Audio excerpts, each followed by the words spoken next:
Okwogera ne Katonda buli kumakya yensula ennamu ekulukutira mu bulamu bwaffe ne tufuna amaanyi agatuyamba okuyita mu lunaku lwonna. Funa amaanyi nga tonnafuluma nnyumba yo. Weewaawo erinnya lya Mukama waffe lyebazibwe. Omulabi waffe owa 3ABN TV Uganda. Mukama waffe yeebazibwe olw'olunaku olulala luno. Leo lunaku lwa Friday mu mbala ya Bible, lunaku lwa 6. Tebakulimbanga nti ekigambo Friday kitegeeza 5 oba 5. Nedda ssebo. Era ne Saturday tekitegeeza 6. Mwanatu ate ne Sunday tekitegeeza 7. Naye leero Friday lunaku lwa 6 kijje kunze Bible bwekyogera. Naye ne bwogenda mu dictionary kiraga nti Friday it is the 6th day. Lwe lunaku olw'omukaaga olwa wiiki. Ekyokuyiga kyaffe ekyolwaleero kiriko omutwe ogamba nti omusango ku Yerusaalemi.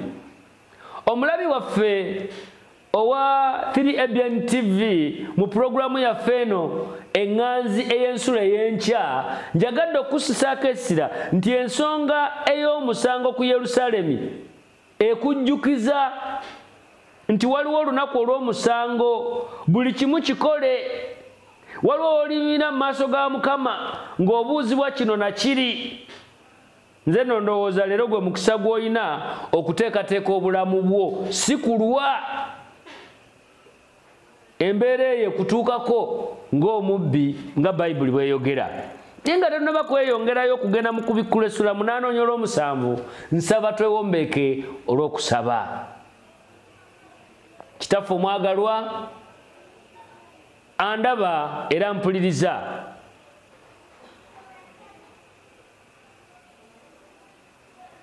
Tuzze mu maaso go mu kaseera kano kubanga gwe Katonda waffe. Mukama nga tweteekateeka okuyiga ekigambo kyo, nteeka ekibiina kino ekinene mu maaso go. Tukwegayirira, teekateeka emitima gy'abaddu bo n'abazaana bo. Mukama bategeere ebigenda okwogerwa. Nange agenda okwogera gye bali, Mukama ompisa eryanda ku mimwa gyange. Otuwulire ayi Katonda waffe, naffe tuwulire ekigambo kyo. Omwoyo Omutukuvu atweyigiririze nkubwa Yesu Kristo Mukama waffe. Amiina. Bw'osoma ku bikkulirwa essuula 8 olunyiriri tugenda kutandikira ku lw'omusanvu. Ayogera ebigambo bino ng'agamba nti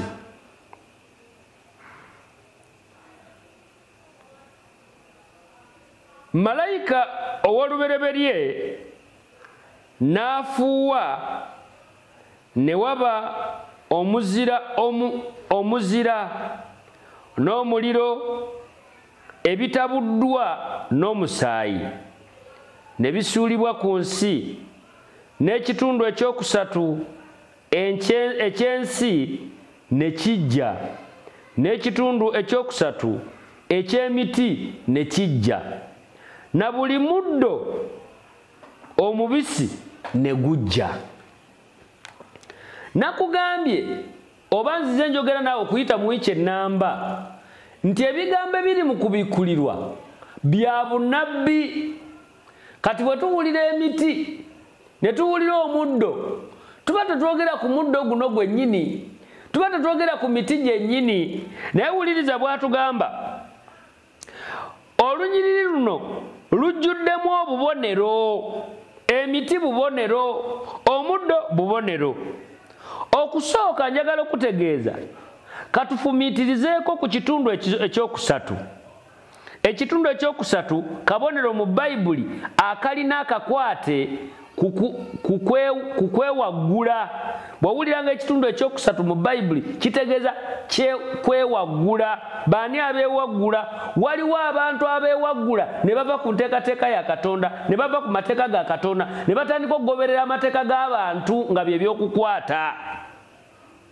Kati okwewaggula kuno kwe kwewaggulako n'abalabe ba Katonda.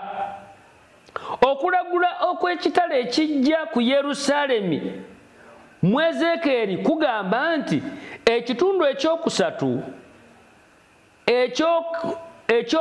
ekyokeranga mu muliro wakati mu kibuga, n'ekitundu ekyokusatu kiddiranga n'okiteeka mu kitala ekyetooloolera ku kiseera ekyo. Agamba nti n'ekitundu ekyokusatu kisaasaanyizirwa eri empewo. Osobola okusoma ebigambo bino mu Ezeekyeri essuula 5 onyolo 2.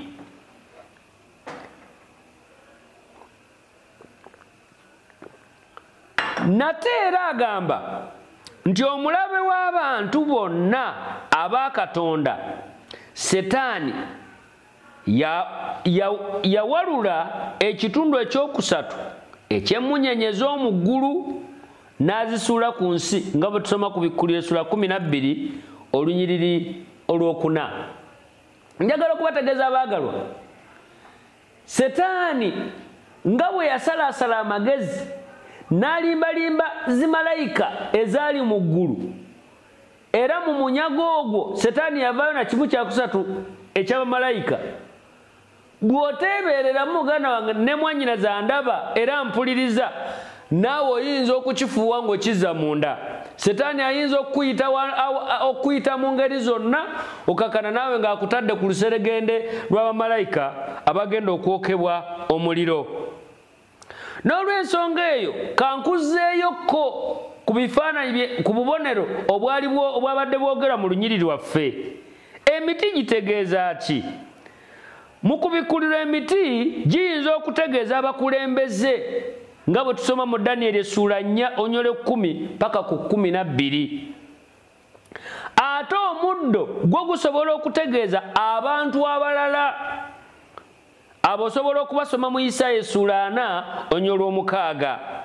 Bwe kityo ekifaananyi ky'omusango kino abaagalwa tekiri ku bakulembeze bokka, kubanga abakulembeze tebakulembera miti era bakulembera bantu.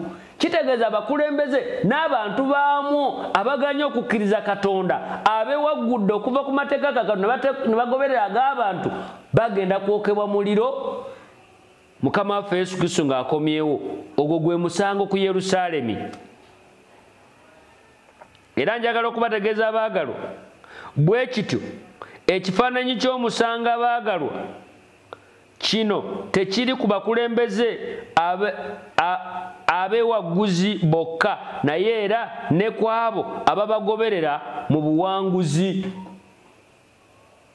Olwaliwo waliwo abakulembeze bangi abalina mukola mu kaweefube okujeemesa abantu ba Katonda bave ku mateeka ga Katonda bagoberere amateeka g'abantu,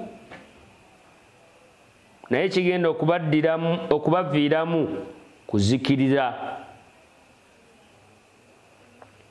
Ekyennaku abaagalwa, eno ye yali enkomerero y'eggwanga ly'Abayudaaya, era enjogera eyo wano eddiŋŋanibwamu emirundi n'emirundi okukozesebwa okunnyonnyola emisango ku Yerusaalemi.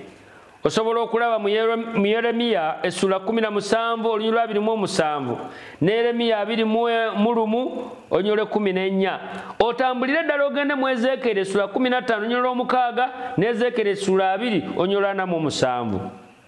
Ekyamazima ekitala ky'ebikola by'abatume kiraga ekitabo ky'ebikola by'abatume kiraga nti eyasookera ddala okuyigganya abantu b'Abayudaaya abatali bakyufu kwali kuwaayiriza okw'abakulembeze b'Abayudaaya bakyewaggula. Ne batandika okuwaayiriza abakristaayo ba Katonda ne babayigganya ne babatta. Njagala okubategeeza ne Yesu yennyini okusisinkana Saulo oba gwe bayita Pawulo ng'agenda e Damasiko. Ye yali amanyi nga Pawulo oba Saulo bye yali akola ng'abikola ku lwa Katonda, kumbe ng'ali mu kuyiganya bakristaayo ba Katonda. Ne ku mulembe gwaffe guno waliwo abantu bangi abali mu kulowooza nti bali mu kusinza Katonda, kumbe eby'okusinza Katonda babivaako dda. Era amadini mangi olwaliyo gali mu nsi muno naye ng'ebigendererwa byabwe bali mu bizinensi, bali mu kukola ssente. Bayibuli etugamba tusooke tunoonye obwakabaka bwa Katonda n'obutuukirivu bwe n'ebirala binaatongerwako, naye abalala bali mu kusoosa bya bugagga. Era oli asomayo ekyawandiikibwa kimu n'atandika okuwandiika merchant code, account number, kuteekako ssente. Abantu bazimbye amakanisa ne basonda ssente zizimba amakanisa naye bakyalemedde mu zitenti. Kati gwe n'obeera ng'okyalowooza nti okyali mu kusinza Katonda, kumba abantu bakufuula dda bizinensi. Olaba abasumba bali mu kuzivuga mmotoka nnene bwe ziti naye ng'abagoberezi bali mu kukoga bukozi. Bannaye Setaani alina effujjo. N'olw'ensonga eyo ebyo byonna Setaani abikola asobole okufuna bakyewaggula abanna bangi ng'atandikira ku bakulembeze naye n'abantu bakola ki? Ebakulembera. Kyovula abaagalwa, Kristo gwe tukkiriza leero alyoke akomererwe omukulembeze w'Abaruumi, so si nti omukulembeze ono w'abantu yalina ensonga yonna eyali emuvunaana wabula Yesu. Era kyova olaba Yesu bw'agenda eri Piraato amulaba nga talina musango. Naye olw'okuba yali fosti n'ababuuza kati ku Yesu ne Balaba mbateera ani? Era olw'okuba nga ekibi kyali kyabakutte dda ensalo ne basalawo ne bagamba nti batuteere Balaba, naye Yesu Kristo yakola atya? Akomererwe. Ekyo kye bayita ekibi abaagalwa. Era bwe weetegereza obulumbaganyi bwa Babuloni ku Yerusaalemi bwogerwako nnyo mu Ezeekeri essula 13:13, bwalinga endiga ennume eyali ekuba n'esaanyaawo bbugwe w'ekibuga kyonna, naye nga wayise ebyasa bingi. Munnabyafaayo Omuyudaaya eyali ayitibwa Josephus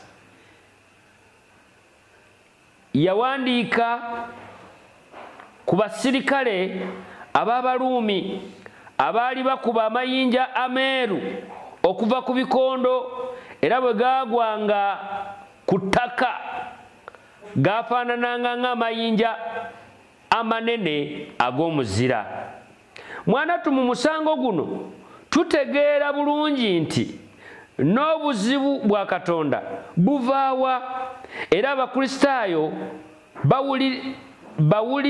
bawuliriza okulabula ne badduka ne bawona omusango ogwatuuka ku Yerusaalemi. Leero ebigambo ebyogerwa abaagalwa, tulaba ebyo ebyatuuka ku Yerusaalemi ekyedda, naye twagala nga tweteekerateekera okuyingira mu Yerusaalemi ekipya. Tuteekwa okubeera abasajja n'abakazi abamaliridde okuleka Katonda by'atayagala ne tutambulira mu mateeka ge, tubeere abawulize, olwo nno bwe tujja okulabika nga tusaanira ekibuga Yerusaalemi ekijja.